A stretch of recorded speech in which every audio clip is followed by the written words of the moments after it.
ዛሬ ዓለማችን የምትገኝበት ነባራዊ ሁኔታ በዲፕሎማሲያዊ ጨዋነትና በወታደራዊ ጡንቻ ማሳየት መካከል የሚደረግ ተራ ፍጥጫ ሳይሆን የመቶ ክፍለ ዘመኑ ታላቅ የጂኦፖለቲካ ድራማ ማሳያ ሆናለች። ይህ ድራማ የሚከወነው በሁለት እጅግ ተቃራኒ በሆኑ መድረኮች ላይ ነው። በአንድ በኩል በኒውዮርክ የተባበሩት መንግስታት ድርጅት አዳራሽ ውስጥ በሚገኙት የተወለወሉ የማሆጋኒ ጠረጴዛዎች ዙሪያ በቃላት ጦርነት ሲታጀብ፣ በሌላ በኩል ደግሞ በሆርሙዝ የባህር ወሽመጥ ቁጡ ሞገዶች ላይ በባሩድ ጭስና በሚሳኤል ጩኸት ይተረጎማል። ይህ ፍልሚያ በሚሊዮኖች የሚቆጠሩ ሰዎችን ሕይወት፣ የዓለምን ኢኮኖሚ መተንፈሻና የሀያላን መንግስታት የዘመናት ክብር የሚወስን እውነተኛ የኃይል ሚዛን ፍተሻ ነው። ይህ በታሪክ ገጾች ላይ በደመቀ ቀለም ሊጻፍ የሚችል ትዕይንት በአንድ በኩል የአሜሪካን የዝንተ ዓለም አቀፍ ልዕልና ለማስቀጠል የሚደረገውን የቆራጥነት ጉዞ ሲያሳይ፣ በሌላ በኩል ደግሞ የኢራንን ያልተጠበቀ ስልታዊና ምስጢራዊ መከላከል አቅም ፊት ለፊት አጋጥመዋል። ዋሽንግተን በሆርሙዝ በኩል የሚፈሰው የዓለም ንግድ ደም ስር እንዳይቋረጥ ሕግን የማስከበር ግዴታ አለብኝ ስትል፣ ቴህራን ደግሞ ለሉዓላዊነቷና ለብሔራዊ ጥቅሟ ስትል የያዘችውን የጸረ ጫና አቋም ዓለም አቀፍ ሕግጋት የሚተረጎሙበትን መንገድ ራሱን እየተፈታተነ ይገኛል። የሆርሙዝ ጠባብ ወሽመጥ ዛሬ የነዳጅ መርከቦች ማለፊያ ብቻ መሆኑ አብቅቶ የሀያላን መንግስታት የፖለቲካ ቁማር የሚከወንበትና የወደፊቱ የዓለም የኃይል አስተላለፍ የሚወሰንበት ታላቅ መድረክ ሆኗል። ለ40 ዓመታት በከባድ ማዕቀብና ጫና ውስጥ የቆየችው ኢራን ዛሬ አሜሪካ ራሷን ሰርታ በ1970ዎቹ ለወዳጅነቷ በስጦታ የሰጠቻትን የቀድሞ ተዋጊ ጀቶች ተጠቅማ የአሜሪካን ስትራቴጂካዊ ግንቦች ስትነቀንቅ ማየት የታሪክ ምላጭ ምን ያህል መራራና አስቂኝ ሊሆን እንደሚችል ያሳየ ድንቅ አጋጣሚ ነው። ከዚህ የግጭት ቀጠና በሺዎች የሚቆጠሩ ኪሎሜትሮች ርቃ የምትገኘው ቻይና በታይዋን አቅራቢያ የምታሳየው የወታደራዊ ጡንቻና ሩሲያ ከመካከለኛው ምስራቅ እስከ አፍሪካ ሳህል ቀጠና ድረስ የምታደርገው ስልታዊ ጣልቃ ገብነት ዋሽንግተን የገጠማት ፈተና ከባህር ወለል በላይ ብቻ እንዳልሆነ ፍንጭ ይሰጣሉ። ፍልሚያው ከአሜሪካ የውስጥ ደህንነት ስጋት አንስቶ እስከ ሩቅ ምስራቅ የባህር ዳርቻዎች ድረስ የሚዘልቅ ስትራቴጂካዊ የመሬት መንቀጥቀጥ ሆኖባታል። በዚህ ሰፊ ትንታኔ ውስጥ በዲፕሎማሲያዊ ንግግሮች ጀርባ የተሸሸጉትን እውነቶች፣ በሆርሙዝ ሞገድ ላይ የሚታዩትን ስልታዊ እንቅስቃሴዎች፣ የኢራንን የመከላከል ብልሃትና የሀያላኑን ድብቅ አሰላለፍ ልክ በመድረክ ላይ እንዳለ ትዕይንት ቁልጭ አድርገን እንመለከታለን። ዓለም አቀፍ ድርድርና ጦርነት፣ ማዕቀብና የንግድ ብልሃት፣ ሉዓላዊነትና ሽፍታነት ፊት ለፊት የተጋጩበትን ይህንን ታሪካዊ ክስተት በጥልቀት እንመርምር። ይህ አባይ ሪፖርት ዓለም አቀፍ ትንታኔ ነው። የዓለምን ፖለቲካ በሰፊ የምንዳስስበት መድረክ። ለቻናላችን አዲስ የሆናችሁ ሰብስክራይብ በማድረግ አብራችሁን ቆዩ። በዛሬው ዓለም አቀፍ መድረክ ላይ የምናየው ትዕይንት ልክ እንደ አንድ ታላቅ ድራማ ነው። ነገር ግን ይህ ድራማ በመድረክ ላይ የሚቀርብ ሳይሆን በሚሊዮኖች የሚቆጠሩ ሰዎችን ሕይወት፣ የዓለምን ኢኮኖሚ፣ የሀያላን መንግስታትን የዝንተ ዓለም ክብር የሚወስን እውነተኛ የኃይል ፍልሚያ ነው። በኒውዮርክ የተባበሩት መንግስታት ድርጅት አዳራሽ ውስጥ የተቀሰቀሰው የቃላት ጦርነት በሆርሙዝ ጠባብ የባህር ወሽመጥ ላይ ካለው ወታደራዊ ፍጥጫ ጋር ተደምሮ ዓለማችን ወዴት እያመራች ነው የሚለውን ጥያቄ እንድንጠይቅ ያደርገናል። የአሜሪካው ተወካይ ማይክል ዋልትዝ ባልደረቦቼ ይህንን ጥረት ማስፋት አለብን ሲሉ በቆራጥነት ሲናገሩ እናያለን። ለዋልትዝና ለዋሽንግተን ጉዳዩ ግልጽ ነው። የሆርሙዝ የባህር ወሽመጥ የዓለም ንግድ የደም ስር ነው። በቀን 20 ሚሊዮን በርሜል ነዳጅ የሚያልፍበት፣ ከዓለም አጠቃላይ የፈሳሽ የተፈጥሮ ጋዝ ንግድ ውስጥ 20 በመቶውን የሚሸፍነው ይህ ስትራቴጂካዊ ቦታ በኢራን ታጋች መሆን የለበትም ይላሉ ዋልትዝ። አሜሪካ ብቻዋን ሳይሆን ተመሳሳይ አመለካከት ያላቸው አጋሮች ተሰባስበው የባህር ላይ ነጻነት እንዲያስከብሩ ጥሪ አቅርበዋል። ለእርሳቸው ኢራን በባህር ላይ የምታደርገው እንቅስቃሴ የባህር ላይ ሽፍታነት ነው። በአንጻሩ ደግሞ የኢራኑ ቋሚ ተወካይ አሚር ሰይድ ኢራቫኒ በረጋና በከበደ ድምፅ የሚሰጡት ምላሽ ሌላ ገጽታ አለው። ኢራቫኒ እንደሚሉት በፋርስ ባህረ ሰላጤ ላይ ዘላቂ ሰላም ሊመጣ የሚችለው አሜሪካ በኢራን ላይ የምታደርገውን ወረራና ጫና ስታቆም ብቻ ነው። ኢራን ለራሷ ሉዓላዊነትና ብሔራዊ ጥቅም ስትል የምታደርገው እንቅስቃሴ በዓለም አቀፍ ሕግ የተደገፈ መሆኑን ይሞግታሉ። እዚህ ጋር ነው እንግዲህ ሚዛኑ የሚለየው። አንዱ ሕግን ማስከበር የሚለው፣ ሌላኛው ወረራ ይለዋል። ኢራን ባለፉት 40 ዓመታት በከባድ ማዕቀብ ውስጥ የቆየች ቢሆንም አሁን እያሳየች ያለው የመከላከል አቅም ግን ብዙዎችን አስገርሟል። አሜሪካ በኢራን ላይ የባህር ላይ እገዳ ብታደርግም ኢራን ግን ይህንን አጥር ጥሳ መውጣት ችላለች። በርካታ ዘገባዎች እንደሚያመለክቱት ከ30 በላይ የኢራን መርከቦች የአሜሪካን እገዳ በብልሃት አልፈዋል። ይህም የኢራንን የቴክኖሎጂና የባህር ላይ ስልታዊ ብስለት ያሳያል። አሜሪካ 8 መርከቦችን መያዝ ቢሳካላትም ኢራን ግን አሁንም በሚሊዮን የሚቆጠሩ በርሜል ነዳጆችን ለዓለም ገበያ እያቀረበች ነው። የዚህ ፍልሚያ ትልቁ መሳሪያ ግን ሆርሙዝ ሆኗል። ኢራን ይህንን ወሽመጥ እንደ አንድ የፖለቲካ መደራደሪያ ካርድ እየተጠቀመችበት ትገኛለች።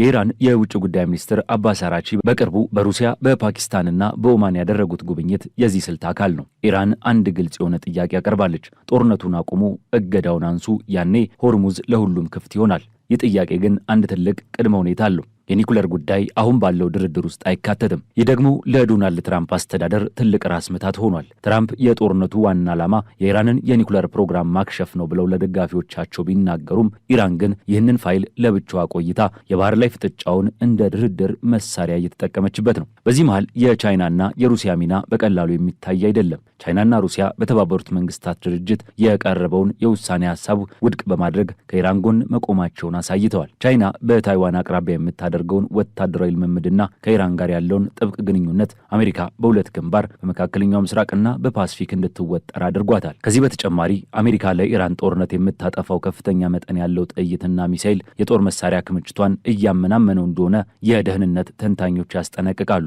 ኢራን የመከላከል አቅሟን የምታሳየው ዘመናዊ በሆኑ መሳሪያዎቿ ብቻ አይደለም። በቅርቡ በኩዌት የሚገኘው የአሜሪካ የጦር ሰፈር የደበደበው አውሮፕላን የ1960ዎቹ የቆየ ኤፍ5 ተዋጊ ጀት መሆኑ ትልቅ ትርጉም አለው። ይህ ጀት አሜሪካ በነሐሴ ወር 1979 አብዮት በፊት ለኢራን የሰጠችው የራሷ መሳሪያ ነው። ዛሬ ያው የድሮ መሳሪያ ተመልሶ አሜሪካን ሲመታ ማየት በጦርነት ውስጥ ቴክኖሎጂ ብቻ ሳይሆን ስልትና ቆራጥነት ያለውን ዋጋ ያሳየናል። በሌላ በኩል በሊባኖስ በኩል ያለው የሂዝቦላ እንቅስቃሴ ሌላው የኢራን የጥንካሬ ምንጭ ነው። ሂዝቦላ ወደ ሰማዕትነት ኦፕሬሽን ወይንም ራስን የማጥፋት ጥቃቶችን ለመመለስ ማቀዱን ሲገልጽ እስራኤልና አሜሪካ በየብስ ጦርነት ውስጥ ሊገጥማቸው የሚችለውን ከባድ ዋጋ እንዲገነዘቡ እያደረገ ነው። ይህ ደግሞ በሊባኖስ የውስጥ ፖለቲካ ላይ ከፍተኛ ንዝረትን ፈጥሯል። የሊባኖስ ጦር አዛዥ ጆሴፍ አውን ሂዝቦላህ ሀገሪቱን ወደማትፈልገው ጦርነት እየከተተ ነው በሚል ቢወነጅሉም ሂዝቦላ ግን መሳሪያችንን አንጥልም የሚል ጠንካራ አቋም ይዟል። በአፍሪካ ምድርም ቢሆን የሀያላን ፍልሚያ አልቆመም። በሩሲያ የሚደገፈው የማሊ መንግስት የመከላከያ ሚኒስትር ሳዲዮ ካማራ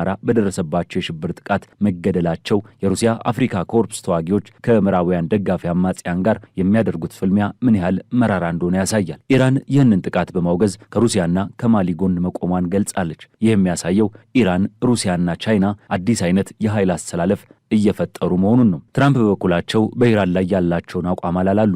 ኢራን ዘይቷን ካልሸጠች የነዳጅ ቱቦዎቿ ከውስጥ ይፈነዳሉ የሚል ማስፈራሪያ ቢሰጡም የኢራን ባለስልጣናት ግን የኛ ስሌት የተለየ ነው፣ በእኛ ላይ ለሚደርሰው ለእያንዳንዱ ጉዳት 4 እጥፍ ምላሽ እንሰጣለን ሲሉ ዝተዋል። በዚህ መሃል በዋሽንግተን በተካሄደው የጋዜጠኞች የራት ግብዣ ላይ የተከሰተው የተኩስ ልውውጥ የአሜሪካ የውስጥ ደህንነት ለውጭ ጠላቶች ምን ያህል የተጋለጠ እንደሆነ ፍንጭ ሰጥቷል ተብሎ እየተወራ ነው። ከወታደራዊ ጡንቻ ማሳየት ባሻገር ዋሽንግተን የገጠማት ትልቁ ፈተና የጦር መሳሪያ ክምችቷ በፍጥነት መመናመኑን በጥልቀት ማየት ተገቢ ነው። በኢራን ጦርነት ውስጥ በየቀኑ የሚተኮሱት ዘመናዊ ሚሳይሎችና የጥይት አይነቶች አሜሪካ ለቀጣይ ትልልቅ ጦርነቶች ያላትን ዝግጁነት ጥያቄ ውስጥ ከቶታል። ለምሳሌ ያህል እንደ ታድና ፓትሪዮት ያሉ ውስብስብ የመከላከያ ስርዓቶች ወደ ነበሩበት ለመተካት ብቻ ከ47 እስከ 53 ወራት የሚፈጅ ረዥም ጊዜ እንደሚጠይቅ የደህንነት ባለሙያዎች ያስጠነቅቃሉ።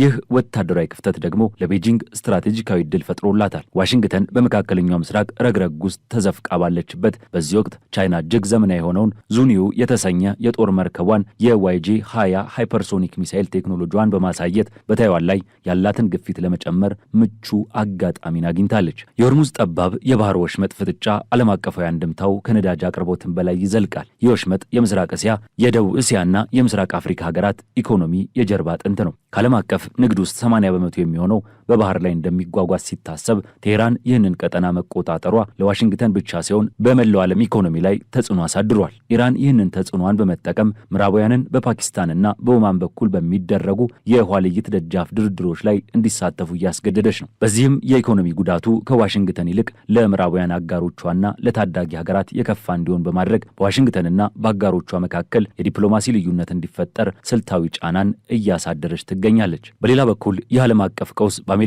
የውስጥ ፖለቲካ ላይ ጥልቅ ስንጥቅን ፈጥሯል። የዋይት ሀውስ የፕሬስ ጸሐፊ ካሮሊ ሊቬት እንደገለጹት የሀገሪቱ የውስጥ ደህንነት ሚኒስቴር በበጀት ክፍተት ምክንያት ለ73 ቀናት ያህል ተዘግቶ መቆየቱ ለአሜሪካ ደህንነት ትልቅ አደጋን ደቅኗል። በዋሽንግተን የጋዜጠኞች የራት ግብዣ ላይ የተከሰተው አስደንጋጭ የተኩስ ልውውጥ የሀገር ውስጥ ፖለቲካዊ ቁጣ መገለጫ ብቻ ሳይሆን የኢራን ወታደራዊ መሪዎች የአሜሪካን የውስጥ ክፍተት በጥልቀት እያጠኑት እንደሆነ ፍንጭ ሰጥቷል። ትራምፕ በኢራን ላይ የጣሉት ጥብቅ ማዕቀብና የነዳጅ ቱቦች ይፈነዳሉ የሚለው ዛቻ በተቃራኒው ኢራንን ወደ ሩሲያና ቻይና ይበልጥ በማስጠጋት አዲስ የጸረ ምዕራባውያን ግንባር እንዲጠናከር ምክንያት ሆኗል። በመሆኑም ፍልሚያው በሆርሙዝ ሞገዶች ላይ ከሚታየው ወታደራዊ ግብግብ አልፎ የአሜሪካ የጦር መሳሪያ ኢንዱስትሪ አቅምና የውስጥ ፖለቲካ መረጋጋትን የሚፈትን የጽናት ጦርነት ሆኗል። ኢራን በባህር ላይ ያላትን ብልሃትና በየብስ ላይ ያላትን የጥቃቅንና ተለዋዋጭ ኃይሎች ቅንጅት በመጠቀም ኃይሏ አሜሪካ በቴክኖሎጂ ብልጫ ብቻ ልታሸንፈው የማትችለውን አዲስ አይነት የጂኦፖለቲካዊ ወጥመድ ዘርግታባታለች።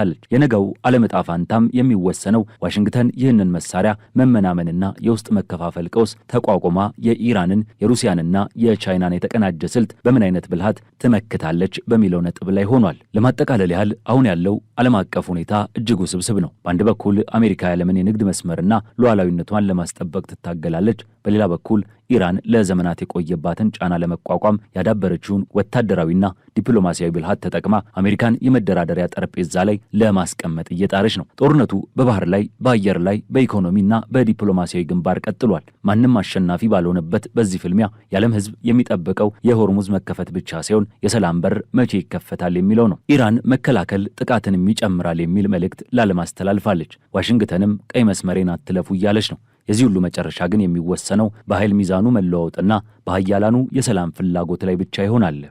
የዛሬው ዓለም አቀፍ ትንታኔያችን በዚሁ ተቋጨ። ስለተከታተላችሁን እያመሰገንን ለቻናላችን አዲስ የሆናችሁ ሰብስክራይብ በማድረግ ቤተሰብ እንድትሆኑ እንጋብዛለን። ከሰዓታት በኋላ በሌላ ዓለም አቀፍ ጉዳይ እስከምንገናኝ ሰናይ ጊዜ